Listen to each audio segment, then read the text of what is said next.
Sumainyo ang Panginoon. At sumaiyo rin. Ang mabuting balita po ng Panginoon ayon kay San Juan.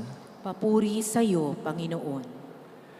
Noong panahong yon, marami sa mga alagad ni Jesus ang nagsabi, mabigat na pananalita ito. Sino ang makatatanggap nito? Alam ni Jesus na nagbulong-bulungan ang kaniyang mga alagad tungkol dito. At sinabi niya, dahil ba rito'y tatalikuran ninyo ako? Gaano pa kaya kung makita ninyong umaakyat ang anak ng tao sa dati niyang kinaroroonan? Ang Espiritu ang nagbibigay buhay. Hindi ito maggagawa ng laman. Ang mga salitang sinasabi ko sa inyo ay Espiritu at buhay. Ngunit may ilan sa inyong hindi nananalig sa akin.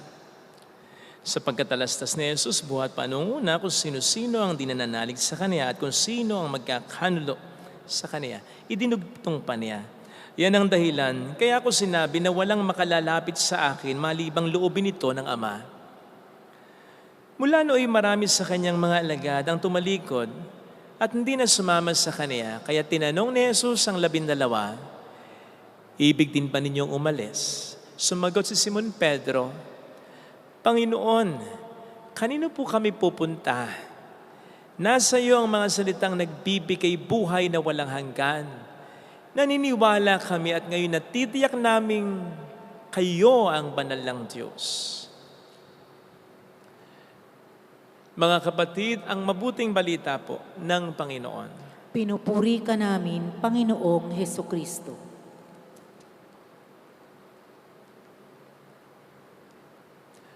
Welcome sa Our Lady of Lasalette Quasay Parish kung saan ayos lang umiyak at samahan tayo ng mahal na ina sa pag-iyak at sa pagdarasal upang maging maayos ang lahat. Narinig po natin sa ating unang pagbasa ang sinabi o inutos ni Pedro kay Eneas na isang paralitikong 8 taon ang nakaratay. Eneas, sabi ni Pedro, pinagaling ka ni Kristo. Tumindig at ayusin mo ang iyong higaan. Tumindig nga si Eneas at siguradong inayos ang kanyang higaan. At nangyari ang isang himalang nasaksihan ng karamihan. Dahil dito'y nagpuri sila sa Diyos. Tumindig, inayos ang higaan, at isang milagro ang kanilang nasaksihan. Mga magulang, lalo na sa mga nanay dyan, lilinawin po natin na yung nangyaring himala ay talagang paggaling ng paralitikong 8 taon ang nakarata. In a sense na nakalakad na siya, nakapunta na siya kung saan-saan. At hindi po ito simpleng pagtindig lamang at pag-ayos ng higaan na. Kasi po baka ma-misinterpret nyo sapagkat baka ang naalala nyo dito anak nyo Nung maisip ninyo, ay, himala ang nangyari. At nagpuri ang mga tao sapagkat si Eneas ay tumindig at inayos ang kanyang higaan. Kasi baka naalala nyo dito yung anak ninyo na ang hirap-hirap nyong pabangunin, ang hirap-hirap nyong gisingin, at hindi rin unabis na naghiligpit na kanilang higaan. Na kung ito ay titindig sa oras at magliligpit ng higaan, ituturing nyo talagang isang himala. At ang Diyos sa inyong papupurihan, ay okay po yan, pero hindi ganyan ang nangyayaring himala sa ating Ebanghelyong napakinggan. Talagang si Eneas ay nakalakad na ang lubusan. Pero alam po ninyo, seriously habang pinagnililayan ko din naman yung pagbasang ito ay natuon din naman ang pansin ko sa katotohanang, hindi, kahit yung simpleng paggising sa oras at lalong-lalo na pagligpit ng higaan, ay po pwede rin namang maging hudyat o simula ng mga milagro sa ating buhay.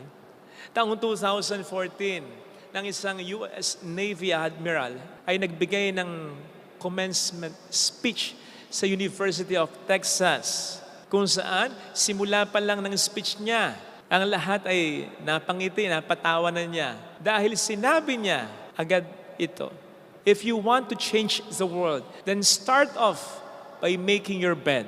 Sa Tagalog, kung gusto mong ayusin ang mundo, simulan mo sa pamamagitan ng pagliligpit ng pinaghigaan mo.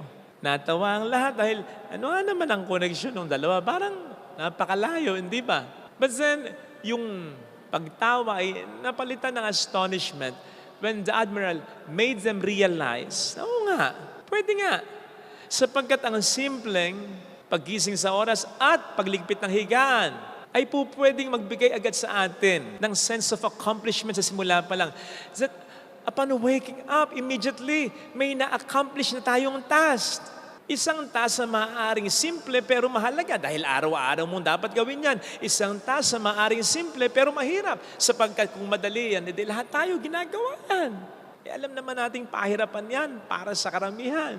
Kaya't yung paggawa sa simula pa lamang ng isang simple pero sabi nga natin mahalaga at mahirap na task na yan ay malaking bagay para magbigay sa atin ng encouragement ng magandang motibasyon na harapin at gawin din ang iba pang mga gawain sa loob ng isang araw.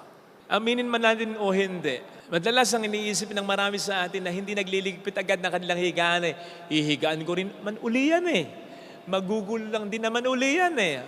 Okay, naintindihan ko yan. Pero hindi nga ba't iba rin yung pakiramdam na datnan mo yung higaan mo na maayos? Malinis? I don't know with you, pero ako, anumang pagod ko, isa sa mga nagbibigay ng konsolasyon sa akin, yung pagpasok ko sa kwarto ko, malinis at maayos.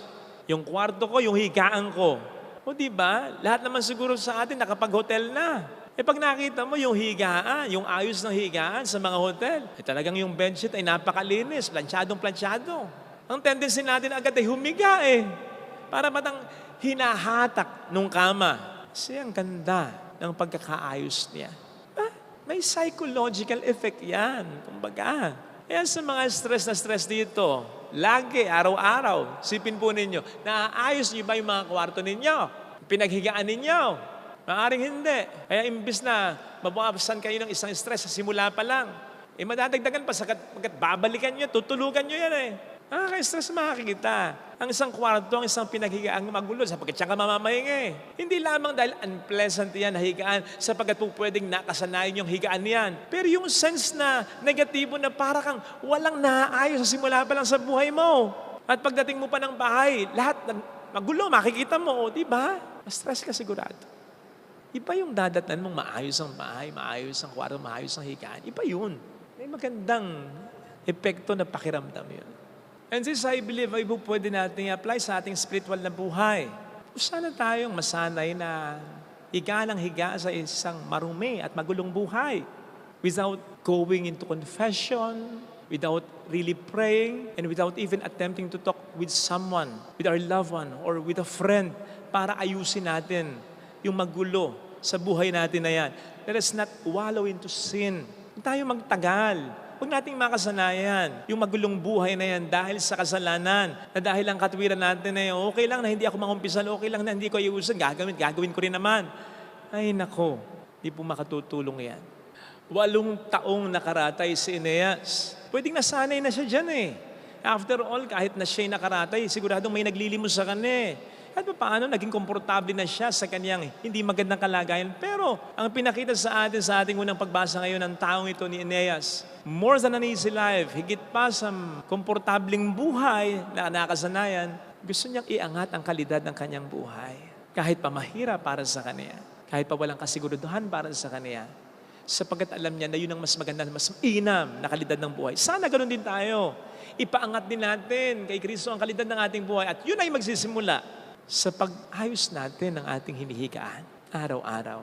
Literally, yung hinihigaan natin mismo, and metaphorically, yung hinihigaan nating estado. Kung tayo nasa estado ng kasalanan, bumangon tayo dyan, ayusin natin yan sa tulong ng Poong May Kapal upang maiangat ng Panginoon ang ating buhay. Hindi lang sa buhay na ito, kundi hanggang sa kabilang buhay. Tayong masanay na natutulog sa marumi, sa magulo. Again, literally and metaphorically, dahil babangungutin tayo pag ganyan, maliwala po kayo. Ito sanang hilingin nating biyaya sa banal na pagdiriwang na ito. Lagay natin ang ating kanang kamay sa tapat ng ating puso.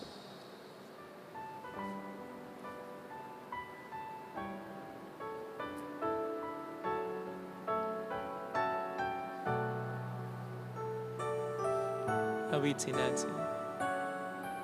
Alam kong may magagawa ang Diyos. Alam kong may magagawa ang Diyos.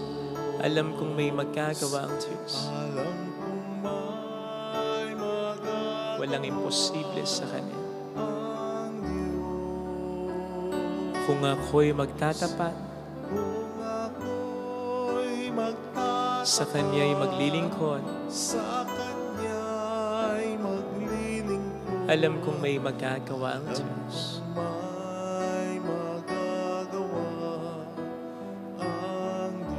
Alam kong di ringin ng Diyos ang samo ko, sapagkat anak niya ako. Alam kong di ringin ng Diyos ang samo ko. Alam kong di ringin ng Diyos ang samo ko. Kung ako'y magtatapat, Kung ako'y magtatapat, sa Kanya'y maglilingkod, sa Kanya'y maglilingkod. alam kong di ringin ng Diyos ang samo ko. Dikit natin ang ating mga mata. Panginoon, tulungan mo akong huwag maging komportable sa magulong kwarto, sa magulong higaan, lalong-lalo na sa magulo at di maayos na buhay. Kung ako'y nasa estado ng kasalanan, kung ang puso ko'y puno ng galit, inanakit at pagdapo at inggit, tulungan mo po ako na ayusin ito. Huwag nawa akong masanay ng ganito sapagkat alam ko hindi ito ay naaayon sa kalooban mo at hindi ito in line sa mga magandang plano mo para sa buhay ko, sa mga tao sa buhay ko. Tulungan mo ako, Panginoon, na magising sa katotohanan ng mga bagay na kailangan kong gawa ng paraan ngayon pa lang. At hindi ko na dapat na ipagpaliban para hindi ko makasanayan. Hallelujah! Hallelujah! Purihin ang Diyos. Hallelujah! Pasalamatan siya. Siya ay muling babalik sa atin. Hindi niya tayo iiwan. Hindi niya tayo pababayaan. Paniwalaan natin. Hallelujah! Purihin ang Diyos. Hallelujah! Babalik ang Panginoon upang tayo ay kunin. Tapat siya sa Kanyang mga pangako sa atin. Hayaan mong gisingin ka ng Panginoon sa pagkakatulog sa isang magulong buhay at sabihin mo sa sarili mo, mayroong magandang mangyayari sa iyo. Kung hahayaan mo ang Panginoon ay iayos ang buhay mo, guguluhin ka ng Panginoon kung naging komportable ka na sa gulo. Mayroong magandang mangyayari sa iyo. Ginagawang magandang ng Panginoon ang buhay ng isang tao.